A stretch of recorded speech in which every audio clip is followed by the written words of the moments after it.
Prajem peknú druhú adventnú nedeľu, milí priatelia.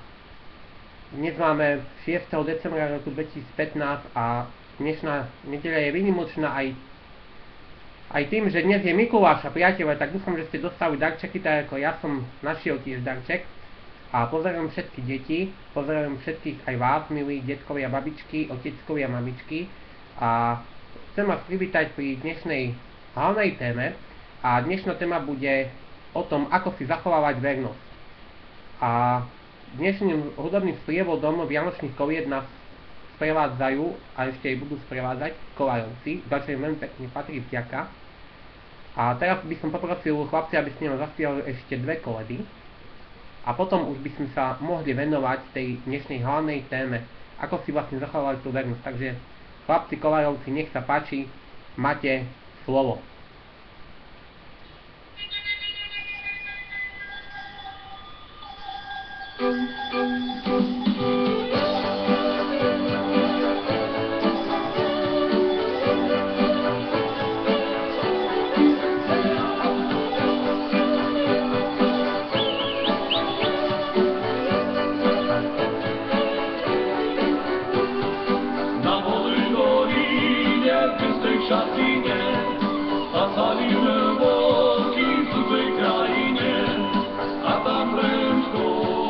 A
A máme tu rovničky, takže Kovarovci ideme, nech sa páči!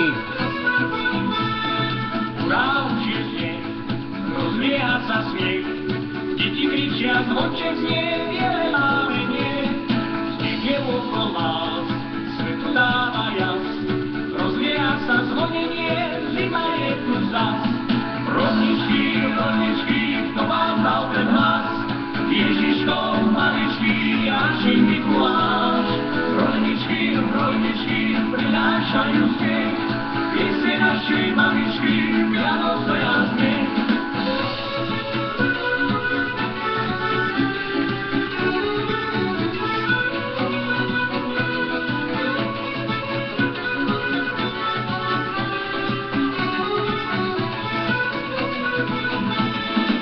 Tisícky je, rozhodnúšte svet, tí, čo sú už osvelí, stačí chvíľočka a spomienka na rolničky rozžiari očka. Rolničky, rolničky, kto vám dal ten hlas? Ježiško, maličký, Jášik Mikuláš. Rolničky, rolničky, prinášajú smiech, piesne našej mamičky, Vianoce a smiech.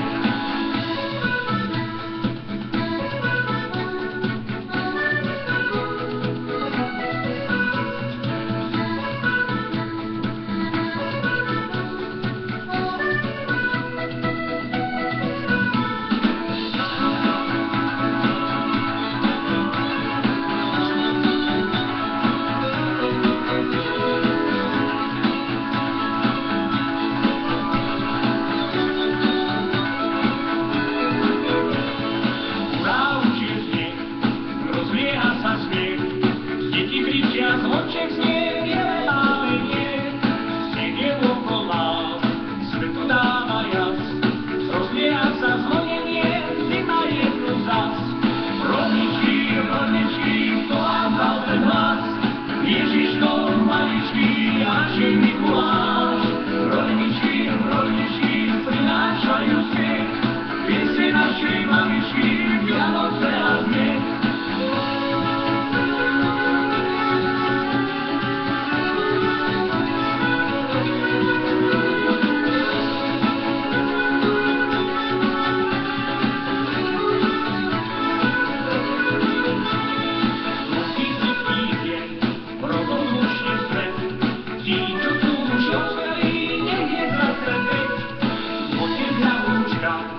Stačí chvíľočka a spomienka na rolničky rozžiari očka.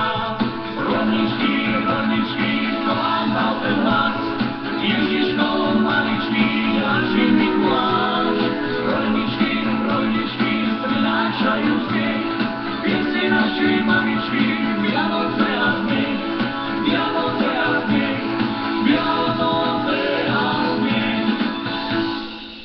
Tak ja vám veľmi pekne ďakujem, Kovarovci, chlapci, všetkým vám ďakujeme za to, že ste sa nás takto dnes rozveselili tými vianočnými koledami a dnes je aj Mikuláša, takže táto pieseň sa nám dostatočne hodila. Takže my poďme už ale na hlavnú dnešnú tému, ako si zachovávať vernosť. Dnešný text máme naznačený Zjavenie Jána v 3. kapitole v 8. verši takto. Počúvajte. Poznám tvoje skutky. Aj hľa, otvoril som ti dvere, ktoré nikto nemôže zatvoriť. Lebo hoci máš malú moc, predsa si zachoval moje slovo a nezaprel si moje meno. Amen. Toto je slovo písma svätého. Milí bratia, milé sestry, milí detkovia, milé babičky, milí ockovia, milé mamičky, milé detičky, Ježišovi Kristovi, našom Pánovi. Dnešné slová sú určené zboru vo Filadelfii. Cirkevný zbor v tomto meste nepatril medzi najväčšie. Naopak, bol malý. Zaujímavé je to, ako Pán Ježiš vysoko ohodnocuje život tohto malého spoločenstva. On nepozerá na veľkosť cirkevného zboru. Pán Ježiš si naopak všimol to, aký vzťah k jeho slovu má aj malá skupina veriacich a ako sa k nemu stavajú. Presne o tom hovoria slova z nášho textu, lebo hoci máš malú moc, predsa si zachoval moje slovo. Zachovávať slovo Božie. To je jedna z vecí, ktorá nás môže a chce dobre pripraviť na Pánov príchod. Je to jedna z kresťanských povinností.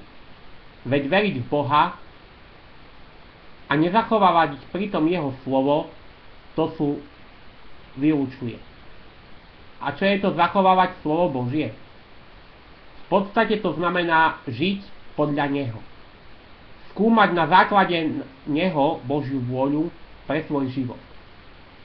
Vidieť v ňom spravodlivého a hriechy trestajúceho Boha so svojím zákonom, ale aj milujúceho a kajúceho človeka, odpúšťajúceho Boha so svojím evanjeliom, dobrou správou o tom, že tak Boh miloval svet. A keď by sa na prvý pohľad mohlo zdať, že zachovávanie Božieho slova nemôže byť až také ťažké, preto sa tomu človek musí učiť po celý život. V rokoch pred 89. zachovávanie písma svätého bolo antideologickým činom. Keďže nebola náboženská sloboda žiť podľa písma svätého, znamenalo niekedy veľmi riskovať. Nuž a v dnešnej dobe, keď náboženská sloboda máme, sa zdá, že zachovávanie Božieho slova je azda ešte väčší problém ako kedykoľvek predtým.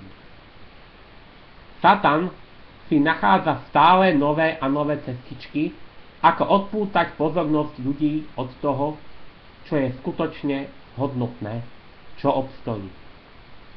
Ak tu máme náboženskú slobodu, tak on v nás zrazu vzbudil hanbu za Pána Boha a za jeho slovo.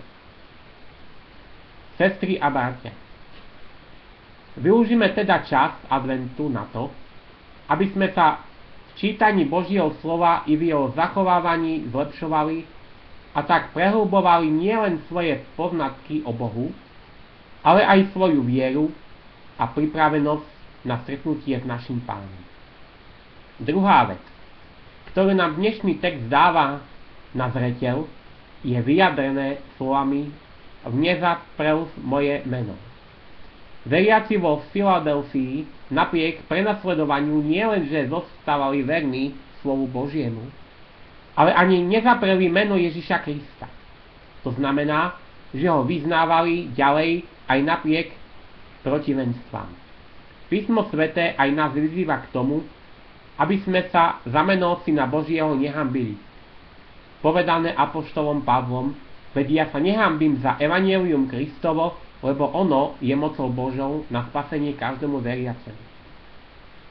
Vernosť voči slovu Božiemu a vyznávanie medzi Ježiša Krista, to sú dve fakty, ktoré pred nás predkladá druhá adventná nedeľa. Zobrať tieto fakty vážne znamená urobiť v živote správny krok a nezanedbávať prípravu na druhý príchod Krista. Iba takto zodpovedané, pripraveným potom platia slova: poznám tvoje skutky, aj hľa, otvoril som ti dvere, ktoré nikto nemôže zatvoriť. Je to samotný Kristus, kto otvára vstup do nebies. On je však aj sudca, ktorýho kľúč zamyká dvere k večnému životu. Zbor v Filadelfii počuje radostnú zvesť o dverách, ktoré sú otvorené. Pretože ich Pán sám otvoril, netreba sa báť, že by sa zabuchli. Kristovo dielo spásy raz a navždy umožnilo prístup k trónu milosti. Pred nami sú dvere vždy otvorené. Naša cesta nekončí niekde v slepej uličke. Aj keď príde chvíľa ťažkej skúšky, príde takisto aj on. A to skoro, tak skoro, že sa mu usilovať a o to najdôležitejšie zachovávať vernosti, ktoré bude odmenená vencom víťazstvo. Amen.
Pomodlíme sa.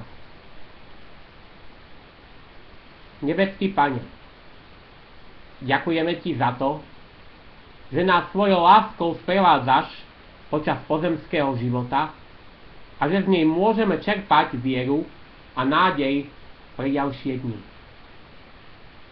Na túto tvoju lásku sa chceme spoliehať dnes, ale aj vtedy, keď prídeš na túto zem ako sudca živých a mŕtvych.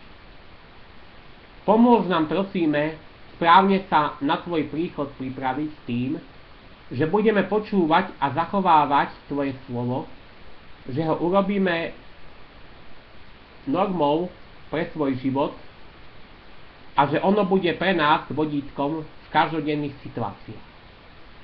Ďakujeme ti, Pane náš, že skrze teba a tvoju milosť, obeť a vzkriesenie je nám otvorený prístup do nebeského kráľovstva. Nech je pre nás táto skutočnosť potešením a povzbudením dnes i v hodinu smrti. Amen.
To je už záver dnešnej relácie na druhú adventnú nedeľu, priatelia.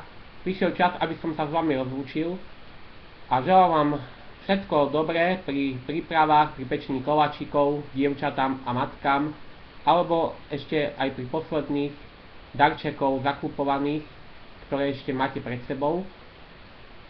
A všetko dobré želám všetkým a pripravujme sa na ten druhý príchod Pána a pripravujme sa aj na tie najkrajšie sviatky roka, na Vianoce. A poslednú pieseň by som ešte poprosil o jednu koledu Kolárovcov a potom by sme naše vysielanie zakončili. Takže všetko dobré, s Pánom Bohom, dovidenia.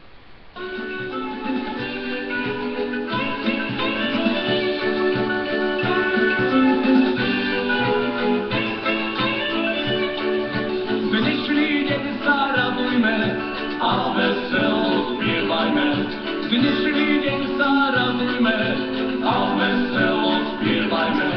Ježiškovi malému, viac viac uloženému, milý Ježišku, milý Siláčku.